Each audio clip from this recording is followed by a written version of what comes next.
Et bonjour, aujourd'hui on va vous présenter le tout nouveau Dixit, la version Kids qui vient de sortir. Dixit, on ne le présente plus, le jeu d'association d'idées et d'images avec des cartes magnifiques, avec toujours des illustrations très oniriques, très abstraites. On va reprendre à peu près le même concept, les règles ont été vachement travaillées pour que ce soit accessible pour les enfants.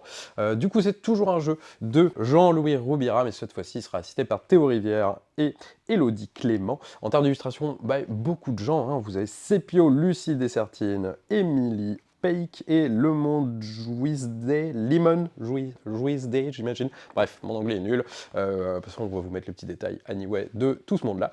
Et on est parti pour les règles.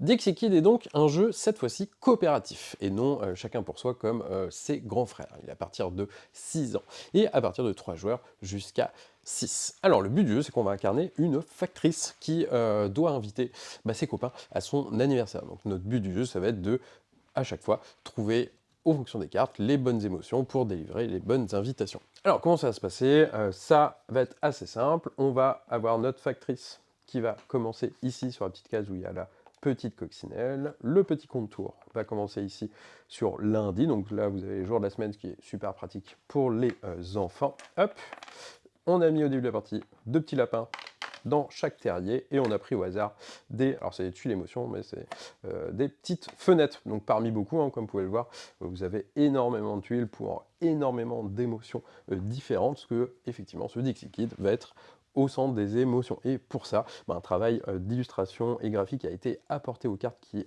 assez dingue, parce que on va vraiment essayer d'avoir des cartes illustrées qui cadre un maximum possible sur les émotions, pas comme dans les Dixit pour adultes où c'est beaucoup plus abstrait et onirique. Alors comment ça se passait? À chaque tour, on va distribuer déjà 3 cartes à chaque joueur. Donc vous avez la petite pioche qui est ici dans la petite mallette du facteur, c'est assez trop bien.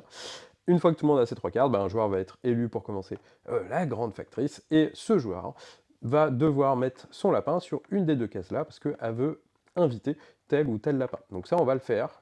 On va faire notre choix en fonction du lapin qui est en face de l'émotion et par rapport à nos cartes à nous. Donc moi, par rapport à mes cartes, par exemple, j'en ai 3, au vu de mes 3, je vais plus me mettre ici.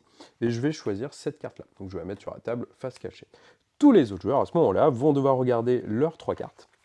Et eux vont essayer de choisir une carte qui se rapproche plus de l'autre lapin. Donc il y a un peu plus ici le questionnement, ouais, le questionnement, c'est bien. Du coup, chaque autre joueur va choisir une carte, on va tous les mettre hop, au centre de la table, comme ceci. Hop, ensuite, comme dans l'autre Dixit, la factrice va prendre les cartes, les mélanger, on va ensuite révéler les cartes en question au centre de la table, et les petits facteurs vont devoir se mettre d'accord sur la carte qui est celle de la factrice, donc qui s'approche le plus possible de l'émotion, de la joie, on est content. Du coup pour ça, ils n'ont pas le droit de communiquer. Dès qu'ils pensent savoir quelle carte c'est, ils vont lever le doigt. Une fois que tout le monde a levé le doigt, c'est que tout le monde pense avoir trouvé. La factrice va compter 1, 2, 3, et on va tous pointer du doigt la carte en question. Du coup, c'est forcément celle-là, parce que ça fait beaucoup plus questionnement, et ça fait beaucoup plus joie avec ce... Ils sont assez contents d'être dans un bowling, et du coup, la manche est réussie. À ce moment-là, on va ouvrir les petites fenêtres, prendre nos petits lapins à l'intérieur, les mettre autour de la table, ça en fait 2 parmi 8, et pour signifier qu'on a réussi ce niveau, on va refermer comme ça. Et du coup, la factrice va bouger ici pour le prochain tour, on change de factrice à chaque fois, bien entendu, et on recommence. À savoir, pour savoir si on a réussi ou pas, il suffit que 2 joueurs trouvent la carte de la factrice. Donc si vous êtes 6, qu'il y en a 3 qui se gourent et 2 qui ont bon, ça fonctionne quand même. Après, à vous de voir au niveau de la difficulté que vous voulez mettre, sachant que à chaque tour, on va compter avec le fameux compte tour les jours. Donc on a 7 tours au total pour essayer de trouver de donner nos 4 invitations.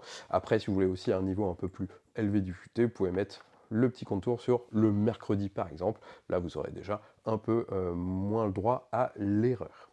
Voilà. C'est aussi simple que ça, les règles s'arrêtent là, mais franchement, le jeu est assez dingo, que ce soit sur la scénographie, le matos qui est trop de qualité, toutes les petites bonnes idées, la petite mallette pour la pioche de Dixit, la petite le petit truc qui contenait les pions, le petit sachet, en mode petite enveloppe, toutes les petits lapins, émotions, et les cartes surtout qui sont toujours aussi magnifiques. Bref, on vous recommande grandement ce Dixit Kit.